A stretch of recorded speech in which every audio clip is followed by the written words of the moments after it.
ఈ రోజుకి 3 రోజులు అవుతుంది మేము కట్టెల పొయ్యి పెట్టి. ఫస్ట్ రోజు కొంచెం ఎగ్జైట్మెంట్ ఉండే కానీ కళ్ళు మాత్రం సూపర్ మండి. తర్వాత రోజు అత్తమ్మనే చేసింది, ఇది థర్డ్ డే నేను చేస్తున్నాను అనమాట. ఇంకా కట్టెల పొయ్యి దగ్గర ఇప్పుడైతే కొంచెం అలవాటు అయింది అనిపించింది. ఒకవేళ గ్యాస్ వచ్చినా గానీ కట్టెల పొయ్యే కంటిన్యూ చేస్తామేమో అనిపిస్తుంది నాకు. కాకపోతే ఒకటే ప్రాబ్లము, మంటని ఎక్కువ తక్కువ చేయలేము. మండితే ఒకటే తిరగమంటుంది, లేకపోతే మంటనే రాదు. ఫస్ట్ రోజు వచ్చినంత పొగ ఇప్పుడు ఎక్కువ వస్తలేదు అనమాట, కొంచెం తక్కువ వస్తుంది. ఫ్యాన్ కూడా సెట్ చేసుకున్నాం అంటే ముఖానికి పొగ రాకుండా అనమాట. కట్టెల మీద వండిన వంటకి గ్యాస్ మీద వండిన వంటకి చాలా తేడా ఉంటుంది. అంటే కట్టెల పొయ్యి మీద వండిన వంట కొంచెం డిఫరెంట్ ఉంటుంది అనమాట, అంటే టేస్ట్ బాగుంటుంది. ఇట్లా కట్టెల పొయ్యి ఉన్నప్పుడు మంచి చికెన్ కర్రీ, బిర్యానీస్ అట్లా చేసుకుంటే సూపర్ ఉంటాయి కదా టేస్ట్. పిండిల గురించి అడుగుతున్నారు కదా, నేను హోటల్ వీడియోస్ పెట్టినప్పుడల్లా నాకు ప్రతి వీడియోకి కమెంట్ వస్తుంది, బోండల పిండి చెప్పండి అక్క, ఇడ్లీ పిండి చెప్పండి అని కమెంట్ వచ్చింది. బోండల పిండి కలిపేటప్పుడు ఓల్డ్ పిండి ఉంటేనే బోండలు మంచిగా వస్తాయి కదా, మా దగ్గర ఉండదు కదా, మేమే ఇట్లా కలపాలి ఒకసారి చెప్పారా అని చెప్పి నేను ఖచ్చితంగా వీడియో చేస్తా. ఈ 2 days లో కంపల్సరీ ఆ వీడియో అయితే మీ ముందుకు వస్తుంది. ఇడ్లీ పిండికి మెజర్మెంట్స్ చెప్పండి అని అడుగుతున్నారు.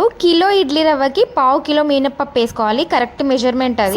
సెపరేట్ గా నానబెట్టి నీళ్ళు వంపేసి మిక్సీ పట్టాలి. మినపప్పుని మంచిగా ఇడ్లీ రవ్వలు కలిపేసి నైట్ పెట్టుకుంటే పొద్దున వరకు మంచిగా పులుస్తుంది అనమాట పిండి. పొద్దున దాంట్లో కొంచెం సోడా కలుపుకోండి, లేకపోతే లేదు. సాల్ట్ వేసుకొని మంచిగా ఇడ్లీలు పెట్టేసుకోండి, సాఫ్ట్ ఇడ్లీ వస్తుంది. ఈ కట్టెల పొయ్యి మీద పెంక కూడా పెట్టినాం, దోశల పెంక. కానీ దోశలు మాత్రం అస్సలు మంచిగా వస్తలేదు, ఎందుకంటే దోశల పెంకకి మంట ఎక్కువ అయింది. మంటని మనం అడ్జస్ట్ చేసుకున్నట్టు ఉంటే మంచిగా వస్తుంది. ఫైనల్ గా టిఫిన్స్ చేయడం అన్నీ అయిపోయినాయి, ఇంకా నిప్కలే ఉన్నాయి వేడి. ఇడ్లీకి ఒక్కదానికి గ్యాస్ యూజ్ చేస్తున్నాం, అది కూడా కొంచెమే ఉంది. అయిపోయిందంటే ఇది ఒక కట్టెల పొయ్యి మీద సెట్ చేయాలి. ఇవే అనమాట మా హోటల్ కష్టాలు. వీడియోకి ఒక లైక్ ఇచ్చి సబ్స్క్రైబ్ చేసుకోండి.